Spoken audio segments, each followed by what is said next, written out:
3 মাসের মধ্যে সব শিক্ষক শূন্য পদ পূরণের নির্দেশ শিক্ষামন্ত্রীর। শুভেচ্ছা সবাইকে। আপনারা দেখছেন দৈনিক শিক্ষা.com, সঙ্গে আছি আমি প্রিয়াঙ্কা বৃষ্টি।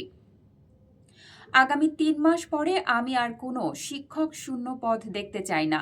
প্রতিদিন পত্রিকার পাতায় দেখতে পাই শিক্ষক না থাকায় পাঠদান ব্যাহত হওয়ার খবর। তাই 3 মাসের মধ্যে মাধ্যমিক ও প্রাথমিক স্তরের শিক্ষক সহ 2 মন্ত্রণালয়ের অধীনে সব প্রতিষ্ঠানের শিক্ষক শূন্য পদে নিয়োগ দিতে হবে। অভিজ্ঞতার এই বয়ান ও তাগাদা শিক্ষা এবং প্রাথমিক ও গণশিক্ষামন্ত্রী ডক্টর আ.ন.ম এহসানুল হক মিলনের।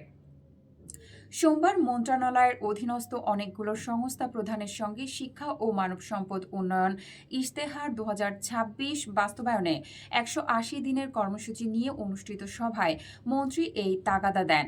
দৈনিক আমাদের বার্তার অনুসন্ধানে জানা গেছে, শিক্ষার 2 মন্ত্রণালয়ের অধীনে বিভিন্ন প্রতিষ্ঠানে 1.5 লক্ষাধিক সরকারি ও বেসরকারি শিক্ষক, কর্মকর্তা ও অন্যান্য পদ শূন্য রয়েছে।